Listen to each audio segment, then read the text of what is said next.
Adi, pemuda yang berasal dari keluarga sederhana, yang terjebak dalam kutukan gelap pesugihan.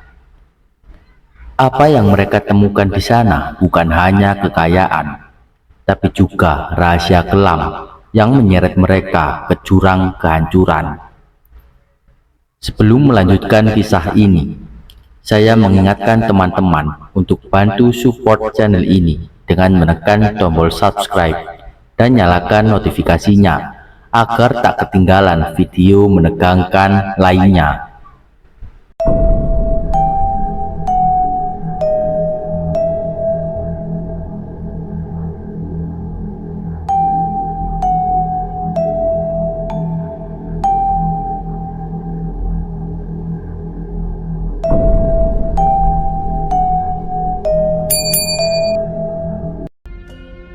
Desa Sendang Asri, di kaki Gunung Kawi, terkenal dengan pemandangan alamnya yang indah. Namun, di balik keindahan itu, tersimpan rahasia gelap yang hanya dikenal oleh sedikit orang. Mereka yang berani mengarungi jalan mistis menuju puncak, konon bisa mendapatkan kekayaan yang melimpah. Tetapi, di balik setiap janji kemakmuran, ada harga yang harus dibayar. Adi, seorang pria desa dengan impian sederhana, menemukan dirinya terjebak dalam pusaran pesugihan yang perlahan mengubah hidupnya menjadi mimpi buruk. Matahari sore sudah rendah ketika Adi duduk di teras rumahnya, memandangi bengkel kecil yang dulu ramai kini sepi pengunjung. Istrinya, Mira, datang membawakan teh hangat dan duduk di sebelahnya. "Mas, bagaimana hari ini? Ada pelanggan?" Mira bertanya lembut, meskipun dalam hatinya ia sudah tahu jawabannya. Adi hanya menggelengkan kepala, menghela napas panjang. "Tidak ada, Ra. Semua orang sekarang lebih pilih bengkel besar di kota. Harga mereka lebih murah, kita nggak bisa saingan." Mira mengusap punggung suaminya, mencoba memberi semangat. "Kita pasti bisa lewatkan ini, Mas. Kita harus tetap berjuang." Tapi Adi tahu, kata-kata itu lebih untuk menenangkan hati mereka sendiri. Hutang di bank semakin menumpuk, dan ancaman penyitaan rumah semakin dekat. Di tengah keputusasaan itu, sahabat lamanya, Jaka, datang berkunjung. Jaka, yang dulu sama-sama berjuang dari nol, kini tampak jauh lebih makmur. Penampilannya yang mewah tak bisa disembunyikan, dengan jam tangan mahal dan mobil baru terparkir di depan rumah. "Di, gimana usahamu?" tanya Jaka sambil menyandarkan diri di pagar bambu, tersenyum seolah-olah tak ada masalah dalam hidupnya. Adi menghela napas lagi. "Susah, Jak. Aku bingung harus gimana. Usaha bengkel ini udah nyaris bangkrut." Jaka mendekat, suaranya merendah. "Kalau kamu mau, ada satu cara, tapi ini bukan buat orang sembarangan." Adi menatap sahabatnya, alisnya terangkat. "Maksudmu apa, Jak?"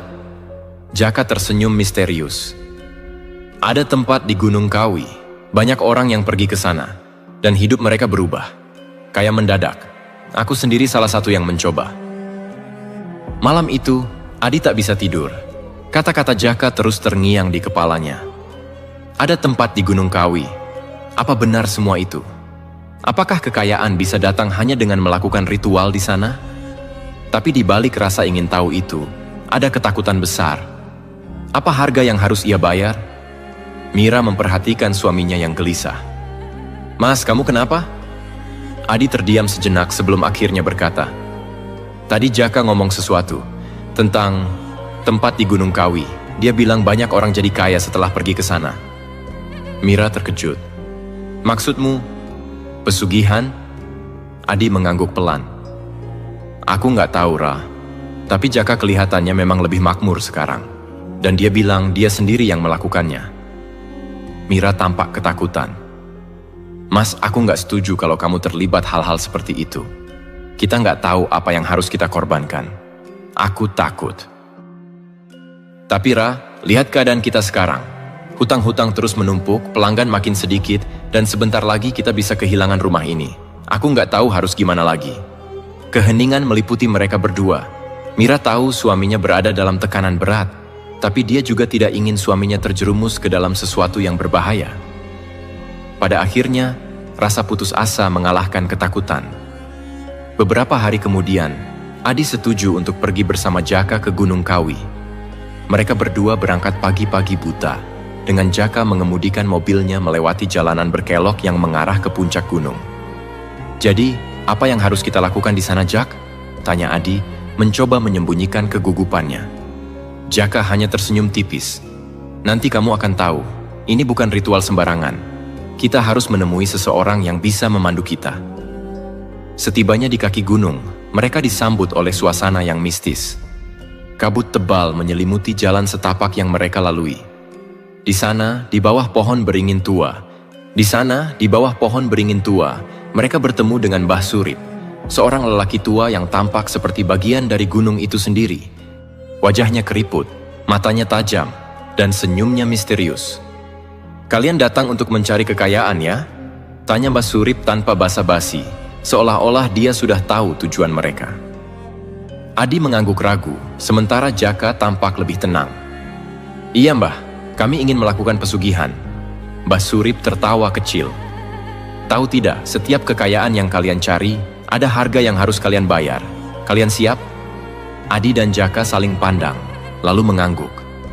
Ritual pesugihan di Gunung Kawi bukanlah sesuatu yang bisa dianggap enteng. Mbah Surip membawa mereka ke sebuah tempat tersembunyi di tengah hutan, di mana sebuah batu besar berdiri kokoh. Di sana, mereka harus mengucapkan sumpah dan menyerahkan beberapa barang pribadi sebagai bagian dari ritual. "Ada satu hal lagi," kata Mbah Surip. Suaranya serak dan penuh wibawa. "Kalian harus memberikan tumbal. Tidak harus sekarang, tapi suatu saat nanti, tumbal itu akan diminta." Adi merasa jantungnya berdetak lebih cepat. "Tumbal apa, Mbah?" Mbah Surip tersenyum. "Sesuatu yang paling berharga bagi kalian. Apakah kau sudah siap untuk menyerahkan segalanya?" tanya Mbah Surip dengan suara bergetar, tatapannya tajam menusuk jiwa Adi. Adi mengangguk, walaupun jantungnya berdegup kencang, menyadari bahwa ia tidak bisa lagi mundur. Pesugihan yang dipilih oleh Adi adalah pesugihan tumbal jiwa, yang melibatkan pengorbanan besar dalam bentuk nyawa. Ritual ini menjanjikan kekayaan besar dan kesuksesan tanpa henti, namun dengan imbalan yang sangat berat, yaitu nyawa orang yang melakukan pesugihan atau orang terdekatnya di masa depan. Dalam hal ini, Adi setuju untuk menyerahkan jiwa dan hidupnya sebagai tumbal setelah memperoleh kekayaan selama periode waktu tertentu.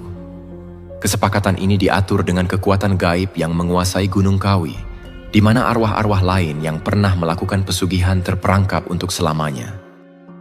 Salah satu elemen utama dari ritual ini adalah menanam tumbal, yaitu Adi harus menggali sebuah lubang di tanah Gunung Kawi dan menguburkan emas, perak, dan benda berharga lainnya sebagai simbol pengorbanan materi. Selain itu, Mbah Surip memberikan petunjuk bahwa tumbal terakhir yang akan ditanam adalah jiwa Adi sendiri, yang nantinya akan ditagih setelah kekayaannya tercapai. Selanjutnya, Mbah Surip membacakan mantra-mantra kuno yang sudah diwariskan turun-temurun. Mantra ini dipenuhi dengan bahasa Jawa kuno dan doa-doa pemanggilan arwah serta makhluk gaib yang dipercayai sebagai penjaga kekayaan. Selama mantra ini dibacakan, Adi harus menunduk dan tidak boleh memandang langsung ke arah Mbah Surip, karena kekuatan gaib yang terpancar sangatlah besar dan berpotensi membahayakan nyawa. Setelah mantra selesai dibacakan, datanglah makhluk gaib yang dikenal sebagai Sang Penjaga Kekayaan. Wujudnya sangat menakutkan. Sebuah macan besar dengan mata merah menyala dan taring panjang. Macan ini adalah perwujudan dari kekuatan mistis Gunung Kawi yang akan memberikan kekayaan kepada Adi, tetapi dengan harga yang telah disepakati. Macan itu mendekati Adi dan menyampaikan kesepakatan melalui Mbah Surip. Kekayaan tak terbatas dalam waktu 7 tahun. Setelah 7 tahun, nyawa Adi akan diambil sebagai tumbal terakhir. Kau akan mendapat apa yang kau inginkan. Suara Mbah Surip menggema dalam kegelapan malam. Tapi ingatlah, semua ini tidak gratis. Dan tahap terakhir dari ritual ini adalah mengikat diri dengan kekuatan gaib Gunung Kawi. Adi harus menyerahkan darahnya dengan cara menusuk jari manisnya dan meneteskan darah di atas sesajen. Tindakan ini sebagai simbol bahwa Adi telah mengikat dirinya secara spiritual dengan kekuatan mistis tersebut, dan dia akan menerima kekayaan yang diinginkannya. Tak butuh waktu lama, tubuh Adi mulai mengalami tanda-tanda aneh setelah ritual. Salah satunya adalah bekas cakaran di punggungnya yang muncul tanpa alasan jelas. Bekas ini adalah tanda tumbal, sebuah sinyal bahwa kekayaan yang didapat berasal dari kekuatan gaib Gunung Kawi dan waktu yang dimiliki Adi sebelum jiwanya diambil mulai berjalan. Setelah keseluruhan ritual selesai, kehidupan Adi benar-benar berubah drastis. Dia mulai mendapatkan kekayaan dari berbagai usaha yang dijalankannya, seolah-olah semuanya berjalan mulus tanpa hambatan. Uang mengalir deras dari berbagai sumber, bisnisnya tumbuh pesat, dan Adi menjadi sosok yang sangat dihormati dan ditakuti di masyarakat.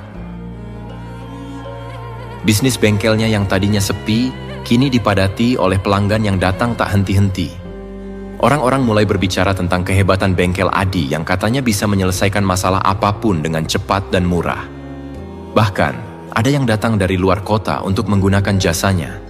Di rumah, Mira takjub dengan perubahan yang mendadak ini.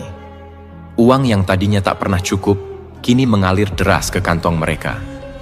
Adi bahkan bisa melunasi semua hutangnya dalam waktu singkat, dan mereka mulai merencanakan untuk memperluas usaha bengkelnya. "Mas, ini luar biasa. Aku nggak percaya kita bisa semakmur ini," kata Mira dengan senyum di wajahnya. Adi tersenyum getir, memandangi Mira yang tampak lebih bahagia. Tapi di balik kesuksesan itu, ada rasa cemas yang terus menghantui hatinya. Ia belum bisa melupakan peringatan Mbah Surip tentang tumbal yang suatu hari akan diminta. Setiap kali ia mencoba menikmati kekayaan yang kini mereka miliki, bayangan tentang Gunung Kawi terus terlintas di benaknya. "Ya, kita memang diberkati, Ra. Tapi aku nggak bisa bohong. Ada sesuatu yang terus menghantuiku. Kita belum tahu apa harga yang harus kita bayar." Mira mengerutkan kening. "Maksudmu?"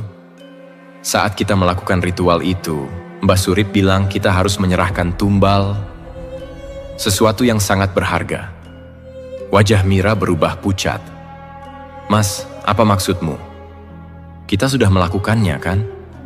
Apa yang bisa lebih berharga dari itu?" Adi terdiam, tak mampu menjawab pertanyaan istrinya. Dalam hatinya ia mulai bertanya-tanya apa yang dimaksud oleh Mbah Surip. Apa mungkin tumbal yang diminta akan lebih besar daripada yang ia bayangkan? Saat Adi mulai menikmati kesuksesan yang tiba-tiba datang, kejadian aneh mulai terjadi di rumahnya. Setiap malam, ia merasa seperti diawasi oleh sesuatu. Bayangan gelap seringkali terlihat di sudut matanya, dan suara-suara samar terdengar di malam hari. Anak-anaknya, Dewi dan Bimo, juga mulai mengalami mimpi buruk. Dewi sering bangun di malam hari sambil menangis, mengatakan bahwa ia melihat orang tua dengan mata merah berdiri di samping tempat tidurnya. "Ayah, tadi malam aku mimpi buruk lagi. Orang tua itu datang lagi," kata Dewi dengan suara bergetar saat sarapan pagi. Adi menatap anaknya, jantungnya berdetak lebih cepat. "Tenang, Nak, itu cuma mimpi buruk, gak ada apa-apa di rumah ini." Namun, dalam hati, Adi tahu bahwa ini lebih dari sekadar mimpi. Ia mulai merasakan adanya kehadiran yang tidak wajar di rumahnya. Setiap kali ia mencoba melupakan perasaan itu, sesuatu yang aneh terjadi. Sebuah piring jatuh tanpa alasan, atau suara langkah kaki terdengar di tengah malam. Sementara itu, Mira mulai sakit-sakitan. Ia sering merasa lemas, pingsan, atau bahkan mengalami mimpi buruk yang serupa dengan Dewi. Perlahan, hubungan mereka menjadi tegang karena rasa takut yang terus menghantui keluarga ini. Mira mulai bertanya-tanya apakah keputusan Adi untuk pergi ke Gunung Kawi adalah kesalahan besar. Seiring berjalannya waktu, Jaka yang dulu membawa Adi ke Gunung Kawi mulai memperlihatkan sisi gelapnya. Jaka merasa bahwa Adi mendapatkan keberuntungan lebih besar daripada dirinya, meskipun mereka melakukan ritual bersama-sama. Rasa iri dan dengki perlahan-lahan merasuki pikirannya. Suatu malam, Jaka menemui seorang dukun lain, Kisuro, yang dikenal memiliki kemampuan untuk menghancurkan pesugihan orang lain. Dengan niat jahat, Jaka meminta bantuan Kisuro untuk merebut kekayaan Adi dan menghancurkan hidupnya. "Ki, saya ingin Adi menderita. Dia mendapatkan semuanya sementara saya tertinggal. Saya mau kekayaan itu kembali ke saya," ujar Jaka dengan penuh kebencian. Kisuro tersenyum samar. Kalau itu yang kamu mau, ada caranya. Tapi ingat, setiap langkah yang kita ambil selalu ada risikonya. Jaka tak peduli. Apapun risikonya, saya siap. Adi mulai merasakan tekanan dari dua sisi. Di satu sisi, kekayaan yang ia peroleh semakin melimpah. Namun di sisi lain, kejadian-kejadian aneh semakin sering terjadi. Usahanya berkembang pesat, tetapi ia kehilangan orang-orang terdekatnya. Tetangga mulai menjauh, dan sahabat-sahabat lamanya tidak lagi mau mendekat.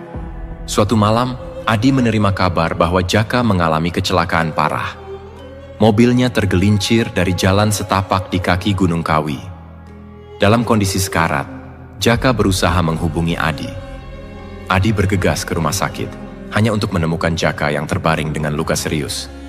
Dalam detik-detik terakhir hidupnya, Jaka mengaku bahwa ia telah mengkhianati Adi. Aku salah. Aku iri padamu, Di. Aku minta maaf. Aku menyerahkanku pada Kisuro. Tapi semuanya berbalik. Aku yang kena kutukannya. Adi tertegun, menyadari bahwa Jaka telah mencoba menghancurkan hidupnya.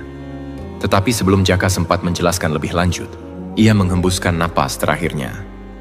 Di saat itu, Adi merasakan bahwa kekuatan gaib di balik semua ini semakin nyata. Kehidupan Adi semakin tak terkendali. Mimpi buruk yang ia alami semakin intens, dan Mira jatuh sakit lebih parah. Dewi dan Bimo mulai menunjukkan gejala aneh. Mereka sering diam, tatapan mereka kosong, dan beberapa kali mereka berbicara seolah-olah bukan diri mereka sendiri. Adi tahu, ini adalah akibat dari pesugihan yang ia lakukan. Tumbal yang dijanjikan kepada Mbah Surip semakin dekat. Perlahan-lahan, ia mulai mengerti bahwa tumbal itu bukan sekadar barang atau uang, tetapi sesuatu yang jauh lebih berharga, keluarganya. Mira jatuh pingsan lagi suatu malam, dan kali ini kondisinya sangat kritis. Dokter tidak bisa menemukan penyebab pasti penyakitnya. Adi sadar bahwa waktunya hampir habis. Tumbal yang diminta oleh kekuatan gaib itu akan segera diambil. Dengan segala ketakutan dan keputusasaan, Adi memutuskan untuk kembali ke Gunung Kawi. Dia membawa Mira yang sakit parah dan kedua anaknya yang kini dalam kondisi tak menentu. Di sana, di bawah pohon beringin tua tempat ia pertama kali bertemu Mbah Surip, Adi berhadapan dengan lelaki tua itu sekali lagi. "Kamu datang untuk menepati janji, bukan?" kata Mbah Surip dengan senyum dingin. "Ambil aku, tapi lepaskan keluargaku," kata Adi dengan suara gemetar. Mbah Surip tertawa kecil. "Itu tidak semudah itu, Nak. Tumbal yang diminta sudah jelas. Yang paling berharga adalah mereka. Kamu sudah membuat pilihan saat pertama kali datang ke sini." Adi jatuh berlutut, air mata mengalir di pipinya. "Aku mohon, Mbah, jangan ambil keluargaku." Mbah Surip menggeleng. "Ini bukan tentang permohonan. Ini tentang kesepakatan. Kamu sudah menandatangani kontrak yang tidak bisa dibatalkan."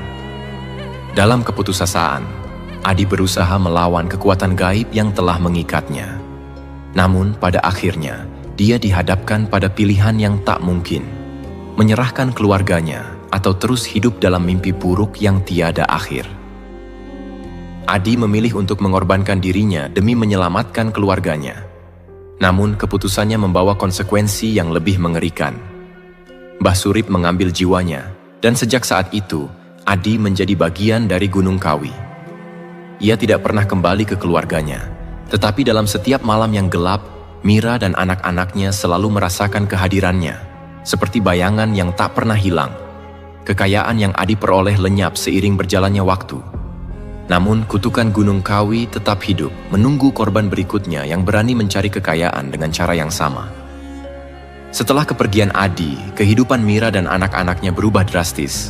Meski kehadiran Adi sebagai sosok bayangan masih terasa di rumah mereka, Mira berusaha melanjutkan hidup. Namun, bayangan gelap dari ritual Gunung Kawi terus menghantui keluarganya. Setiap malam, suara-suara aneh dan bayangan misterius kembali menghampiri. Suatu hari, Kiara, seorang tetangga lama yang mengetahui tentang pesugihan yang dilakukan Adi, datang menemui Mira. Kiara adalah seorang dukun muda yang pernah memperingatkan Adi tentang bahaya Gunung Kawi. Namun saat itu peringatannya diabaikan. "Aku tahu apa yang terjadi dengan Adi. Ini belum berakhir, Mira. Kau masih bisa menyelamatkan keluargamu, tapi itu tidak akan mudah, ujar Kiara dengan tatapan serius.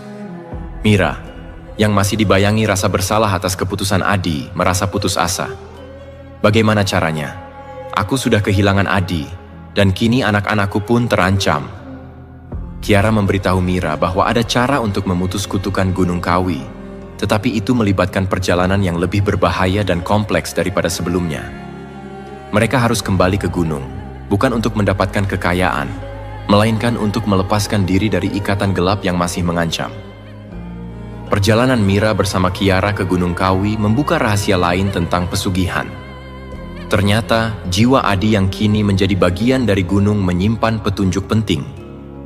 Adi muncul dalam mimpi Mira, memberi isyarat bahwa ada cara untuk membebaskan mereka dari kutukan, tetapi itu melibatkan pengorbanan lain yang lebih besar.